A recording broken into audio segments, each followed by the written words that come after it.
गुरु प्यारी साध संगत जी राधा स्वामी जी। धंधे धावत जग बांधिया ना बूझे विचार, जम्मन मरण विसारिया मनमुख मुग्ध गवार। हम दुनिया के जीव हमेशा दिन रात पेट के धंधों की खातिर भटकते रहते हैं और उस लक्ष्य के बारे में कभी नहीं सोचते जिसके लिए मालिक ने हमें यहाँ भेजा है। हमारे अपने घर में आग लगी हुई है और हमें लोगों के घर की आग बुझाने की फिक्र लगी हुई है।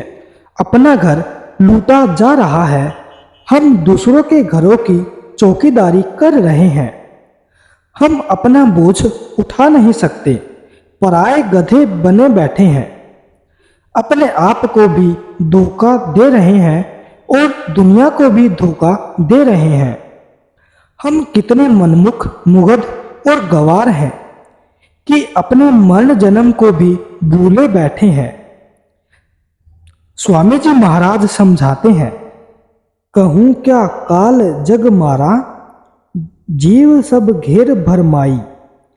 नहीं कोई मौत से डरता, खौफ जम का नहीं लाई।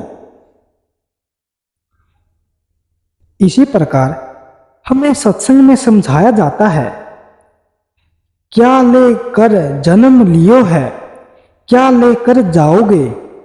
मुट्ठी बांधकर जन्म लिया है, हाथ पसारे जाओगे। यह तन है कागज की पुड़िया, बूंद पड़त गल जाओगे। कहत कबीर सुनो भाई साधो, एक नाम बिना पछताओगे। आप समझाते हैं कि दुनिया में हम खाली हाथ ही पैदा हुए हैं और खाली हाथ ही यहाँ से चले जाएंगे। न कोई आज तक यहाँ कुछ साथ लेकर आया है और न कभी कोई चीज हमें साथ ले जा सकता है और न कभी कोई चीज अपने साथ ले जा सकता है। हमारा शरीर भी कागज की पुड़िया के समान है। कागज की पुड़िया पर जरा सा पानी गिरे तो वह गल जाती है। इसी तरह हमारे शरीर को भी मौत के बाद अग्नि या मिट्टी के सुपुर्द हो जाना है। अगर मालिक की भक्ति नहीं करेंगे तो आखिर मौत के समय पछताना पड़ेगा। अगर यह दुनिया की धन दौलत किसी के साथ जा सकती है तो दुनिया के लोग अब तक इसे साथ ले गए होते और हमारे हिस्से में शायद कुछ भी न आता। यह तो हमें इसीलिए मिली है कि इसने कभी किसी का साथ नहीं दिया। महमूद गजनवी ने हिंदुस्तान पर 17 हमले किए और बहुत सा सोना चांदी हीरे जवाहरात यहाँ से लूटकर ले गया। उसको प्राप्त करने के लिए उसने कितने गरीबों का खून किया, कितनी औरतों को बेवा और बच्चों को यतीम किया।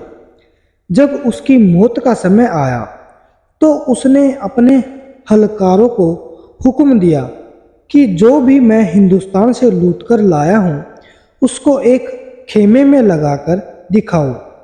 जब सारी दौलत को नज़र भर देखा तो उसकी आंखों में आंसू भर आए। एक डंडी आह भरकर उसने सोचा कि जिस दौलत को एक ठंडी आह भरकर उसने सोचा कि जिस दौलत को हासिल करने के लिए मैंने इतने जुल्म और अत्याचार किए, आज उसमें से मेरे साथ कोई भी चीज़ नहीं जा रही। उसने हुक्म दिया कि मौत के बाद मेरे हाथ कफन से बाहर निकाल दिए जाएं, ताकि लोग देखें कि मैं खाली हाथ जा रहा हूँ और मेरी जिंदगी से सबक ले कि अगर संसार की दौलत महमूद गजनवी के साथ नहीं गई तो और किसी के साथ भी नहीं जा सकती। जो चीज़ें यहीं रह जाने वाली है उनके साथ हम कितना प्यार करते हैं, उनको प्राप्त करने के लिए दिन रात भटकते फिरते हैं। गुरु नानक साहिब कहते हैं, पापा बाझो होवे नाही, मुइया साथ न जाई। जो पाप किए बिना प्राप्त नहीं होती और मरने पर साथ नहीं जाती, उस पर हम जान देते हैं। और जो चीज़ वास्तव में हमारी अपनी है और जिसे हमें अपनी बनाना चाहिए, उसके बारे में कभी नहीं सोचते। हज़रत ईसा भी यही कहते हैं, नाशवान पदार्थों के लिए मेहनत न करो, बल्कि उस पदार्थ के लिए मेहनत करो जो अनंत जीवन तक रहेगा, जो मनुष्य का पुत्र तुम्हें देगा, क्योंकि पिता परमेश्वर ने उस पर उसके लिए मुहर लगाई है। यानी दुनिया की नाशवान धन दौलत और पदार्थों को प्राप्त करने की कोशिश न करो, बल्कि उस नाम की दौलत को प्राप्त करो जो कभी नष्ट नहीं होती। जो दौलत यानी नाम मैं तुम्हें दूंगा, उस पर मेरे पिता ने मुहर लगाई हुई है। वह कभी नाश नहीं होती, क्योंकि मैं उसे मालिक की तरफ से तुम्हें दूंगा। स्वामी जी महाराज समझाते हैं, भटक भटक नर देही पाई, इंद्री मन मिल यहाँ मारा। बड़ी मुश्किल से हमें यह मनुष्य का जामा मिला है, लेकिन यहाँ इस जामे में आकर मन के अधीन होकर हम इंद्रियों के भोगों में फंसे बैठे हैं। जितना भी हमारा दुनिया से ताल्लुक या संबंध है, सब हमारे शरीर के जरिए ही है, सब हमारे शरीर के जरिए ही है। जब तक हम शरीर में बैठे हैं, हमें ये यार दोस्त, रिश्तेदार, भाई बहन और दुनिया की धन दौलत, कौम, मुल्क वगैरह सब अपने ही नज़र आते हैं, या कम से कम हम इन्हें अपना बनाने की कोशिश ज़रूर करते हैं। जिस समय शरीर से हमारा साथ छूट जाता है, इन सब चीज़ों से संबंध टूट जाता है। हमें चाहिए कि जब तक परमात्मा ने इस शरीर में बैठने का मौका दिया है, इससे काम ले लें।